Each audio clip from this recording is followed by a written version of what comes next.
KPBS On Demand is supported by Splatero, helping homeowners pay for home improvements by offering streamlined access to your home's equity with no additional monthly payments or new debt. Splatero provides a lump sum payment in exchange for a share of your home's future value. Pre-qualification available at splatero.com. Good morning, I'm Annika Colbert. It's Friday, June 4th. New police guidance for dealing with the LGBTQ community. More on that next, but first, let's do the headlines. The California Occupational Safety Board voted on Thursday that mask wearing will continue to be mandatory at work after June 15th, unless all employees are vaccinated. Business leaders say the conflicting guidance are problematic. Jerry Sanders is president and CEO of the San Diego Regional Chamber of Commerce. They're going to have a lot of people coming in there who have listened to the governor saying you don't need to wear a mask, and listened to the CDC, which says you don't have to wear a mask, and then Cal OSHA saying you do. So it's so confusing. The good news is if everyone at work has had the shot or shots, masks can go. Just under 2 million San Diegans have now gotten their COVID-19 vaccine, but it remains unclear if a third booster shot for variants will be needed in the near future. Professor Shane Crotty of the La Jolla Institute of Immunology says the need for booster shots will partly depend on local infection rates, and some areas will continue to see pockets of outbreak. Housing is! The county's eviction moratorium, which passed in May, is now in effect. But at a press conference on Thursday, activists demanded the state do more to hold landlords accountable. Despite the ban, some tenants are still facing landlords trying to evict them. The moratorium on evictions will continue for 60 days after the state reopens on June 15th. From KPBS, you're listening to San Diego News Now. Stay with me for more of the local news you need. KPBS On Demand is supported by UC San Diego's Art Power, presenting cellist Joshua Roman, performing from his album Immunity, alongside music by J.S. Bach and more. Sunday, June 22nd at UC San Diego's Epstein Family Amphitheater. Reserve your tickets at artpower.ucsd.edu.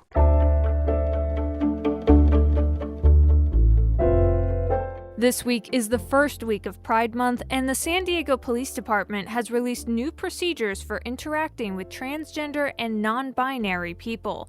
But many of the LGBTQ community believe there's more work to be done to rebuild trust with police. KPBS Race and Equity reporter Christina Kim has more. Glad that they're making these policies public. Glad that they're pushing that forward. Fernando Lopez applauds the police department's newly released procedures, which include using people's preferred pronouns and booking individuals in facilities that align with their gender identity. But as the executive director of SD Pride, Lopez is quick to say that this is just one step on the road towards more equitable treatment. I am really looking forward to listening to the LGBTQ Black community members that are leading the Healing and Safer Communities work that we're doing. Right now, that work is not complete. Charlie Brown is a Black gay activist who organized protests last summer. He says the LGBT community still has scars from decades of police mistreatment. I mean, let's face it, San Diego Police Department has a lot of building of trust to do with the LGBT plus community.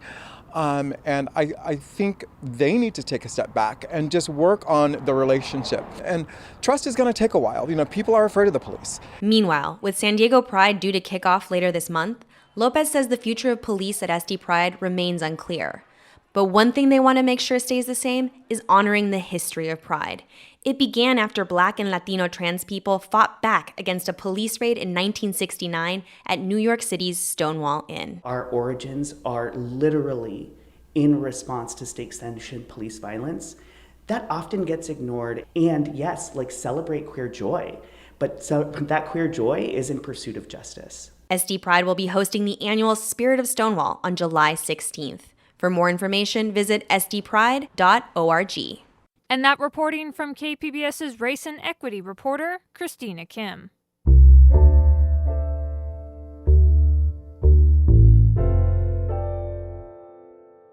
Oceanside City Council approved police security cameras in the downtown area. KPBS North County reporter Tanya Thorne has more.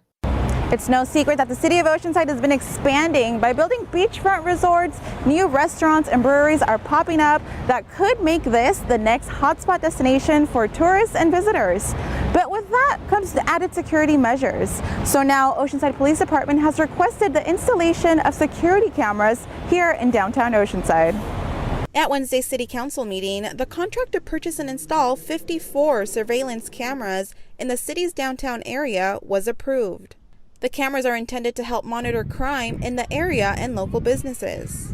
We're about 20 officers short, and, we have a number of incidents that occurred downtown. We thought it was just a great idea to put these video surveillance cameras in the downtown area. Isabella Vincent works at SoCal Trading Company in downtown Oceanside and supports the installation of the cameras. Someone followed me from the train into the store and eventually tried stealing things. And by the time the cops came, he had already ran off. And so there wasn't anything we could do about it besides give a description and hopefully they'd see him again. But not everyone agrees with the installation of the cameras. This Oceanside resident, who did not want to share her name, said the cameras are an invasion of privacy. And it's okay for businesses, but I think in people's privacy, I'm really opposed to it because that means you're tracking me, where I go, what I do. Oceanside Police Department said citizens should not be concerned about privacy because the footage will not be monitored daily and will only be saved for 1 year. The cameras are costing the city $497,000 that will be paid through the Measure X budget approved last year. And that was KPBS North County reporter Tanya Thorne in Oceanside.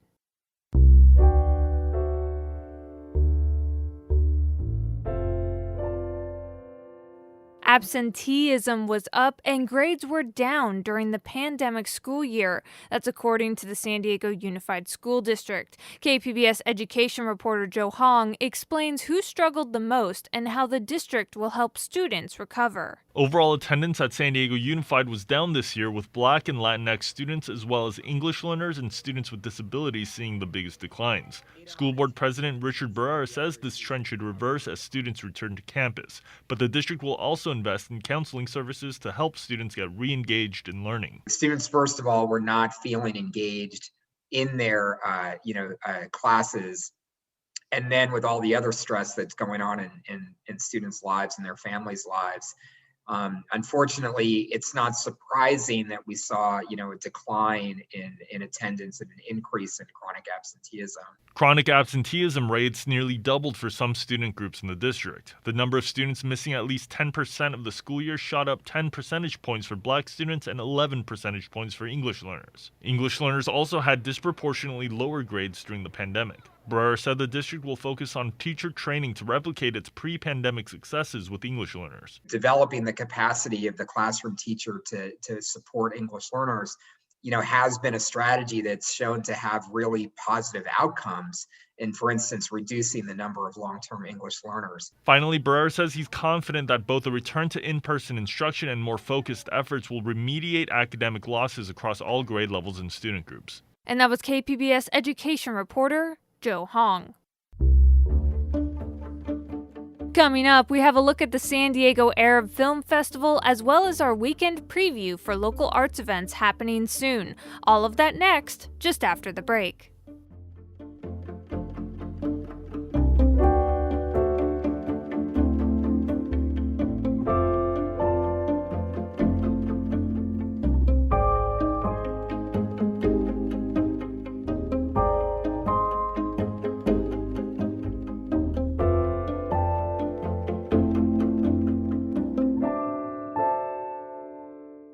KPBS On Demand is supported by Latino Legacy Foundation, presenting their Storyteller series, Reach for the Stars with Ellen Ochoa, the first Latina astronaut. Welcome Serenade by the all-female mariachi Amapolas, Sunday, June 29th. More at latinolegacyfoundation.org.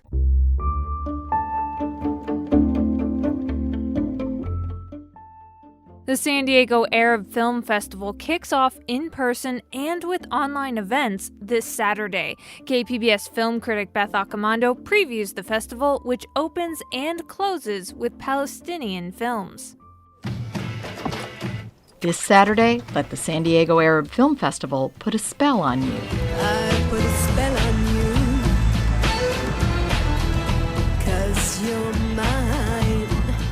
Najwa Najar's Between Heaven and Earth bewitches with an unlikely love story about divorce. The 30-something couple of the film live in the West Bank and for the first time get permission to travel to Israel to finalize their divorce. But the court insists on additional documents about the husband's late father, a famous intellectual revolutionary, and that sends them off on a road trip of discovery, says Palestinian filmmaker Najar. They rediscover themselves and they discover the country as well, that they have been in many ways divorced from. So it's divorce on many levels, it's love under occupation, it's our lives in many different ways. It's also a view of Palestinian life that may challenge the stereotypes that American movies and media present. With news focused on the recent flare-up of violence between Israel and Palestine, Najar is proud to see her film open this year's festival. I'm really happy that a film which tackles Palestinians throughout the whole country, something that is very different than what is seen on TV, what is seen in just news clips, which is just violence, so that we see the real people and how real lives are at stake. And so with everything that's going on now back home, it's very, very appropriate. I'm very pleased. Her film places a love story in the foreground with political history as the backdrop. The festival also showcases the Palestinian film's 200 Meters and the Oscar-nominated short The Present. Rebecca Romani, who fell in love with Arab cinema while living in Morocco, notes an overarching theme in these Palestinian films. It shows the hurdles that Palestinians encounter every day, especially those who live in the occupied territories and who need to cross into Israel. There are many things that face them: checkpoints, Israeli guards who make decisions on the spot, issues of documents. The festival is hosted by Karama, which describes itself as an independent, nonpartisan organization seeking to promote understanding of the issues facing the Arab and Islamic world, and of the Palestinian issue in particular. Larry Christian is co-chair of the San Diego Arab Film Festival and president of Karama. He says Arab films have a very difficult time getting distributed in the U.S. So they often rely on film festivals. That's part of our interest, is in presenting films that are hard to come by and that challenge audiences. And the challenge is to simply open your eyes to a different perspective, says Romani. A festival like this really provides a window onto the life and concerns and the sounds and different things like that of a region like the Arab world. And when we're talking about the Arab world, we're talking about something that's really quite wide, right? So we have Morocco on the far edge of Africa, all the way to Egypt on the other side, and it goes up into Saudi Arabia, and then it also picks up things like Sudan. So we're really talking about a very broad, diverse area, which includes a lot of different minority populations as well. So for us, it gives us a chance to learn about this group, to learn about this section of the world, and also through cinema, frankly, it humanizes them for us. But these films do more than just create empathy. They also dazzle with artistry. Romani points to a pair of animated films from Qatar, as well as a documentary short called Haunting the West, in which Michael Rockovitz looks to how artifacts from other cultures get into museums. And he's looking at material that has been taken from Iraq and put into museums. And he's looking at it through the lens of colonization and appropriation. And in particular, he's looking at material that was looted, destroyed, or broken. So what Rockovitz is doing is he's taking these particular pieces, some of the ones which are actually missing, he's recreating them, he is reworking their original surfaces, which included mosaics and things that were looted.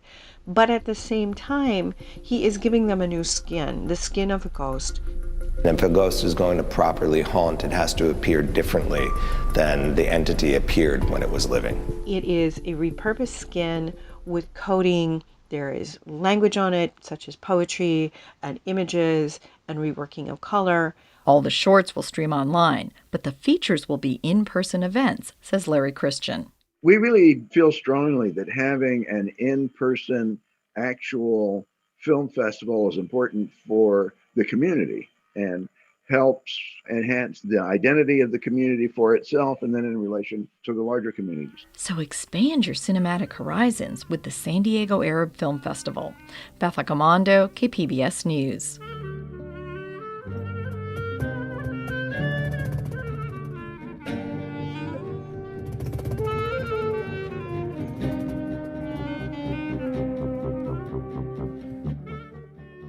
The San Diego Arab Film Festival launches its 10th year this Saturday at the Museum of Photographic Arts, and it continues through June 19th with online and in-person screenings.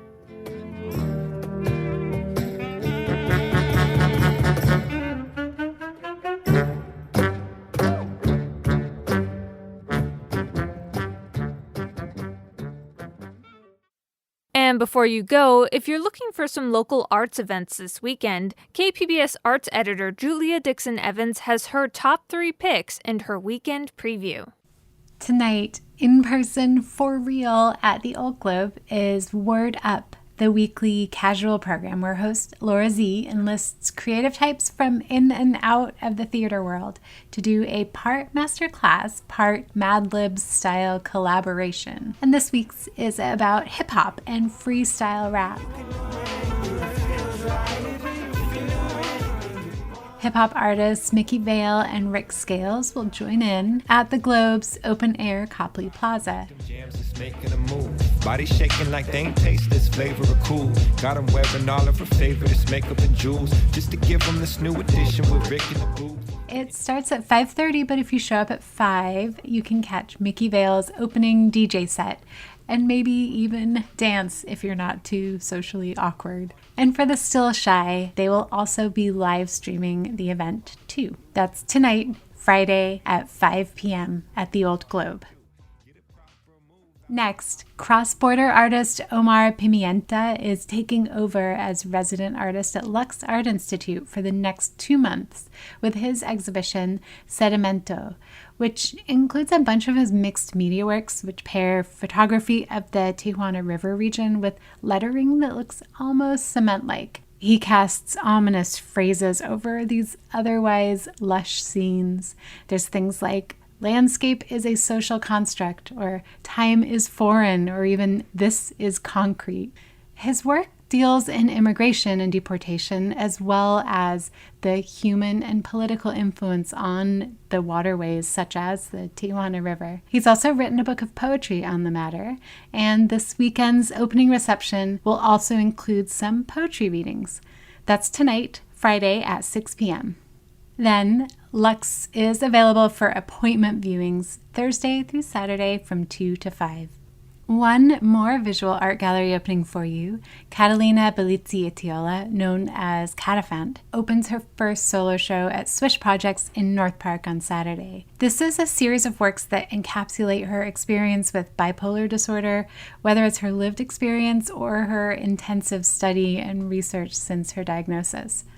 Catafant's work manages to be both bold and delicate at the same time, with vibrant paintings and colors, obscure shapes, and thick texture that evokes not just the brushstroke process, but the movement of the piece and the emotion behind it. These works are also paired with music. For example, the first work, Euthymia, which signifies the even mood, the baseline of a manic episode, that one is paired with Drake's Started from the Bottom. Started from the bottom, now my whole team in. Started from the bottom, now we here. There's an opening reception Saturday at 6 p.m., and then the exhibition is on view by appointment at Swish, or you can also catch a glimpse from the sidewalk. Finally, Trolley Dances is back. San Diego Dance Theater's long-running site-specific dance performance tour had to take a year off due to the pandemic, but this weekend they'll perform a mini version with 3 stops, 4 performances total from choreographers including audience favorites Monica Bill Barnes and Jean Isaacs herself returning from retirement. The tours start at the 70th Street Trolley Station, and the first performance will take place there. Then, masks required, you'll ride the trolley to a few other stations for some more performances, San Diego State and then Grantville stations. You can try your luck and try to time a walk-up viewing, though the company does say that space for walk-ups is limited. The official tours start at 10:30, 11:30, 12:30, and 1:30 on both Saturday and Sunday and cost $15 to $25 per person. You can find details on these and many more arts events in San Diego and sign up for my weekly arts newsletter, all at kpbs.org/arts. And that's it for the podcast today. Be sure to catch KPBS Midday Edition at noon on KPBS Radio, or check out the Midday Edition podcast. You can also watch KPBS Evening Edition at 5 o'clock on KPBS Television. And as always, you can find more San Diego news online at kpbs.org. I'm Annika Colbert. Thanks for listening, and have a great weekend.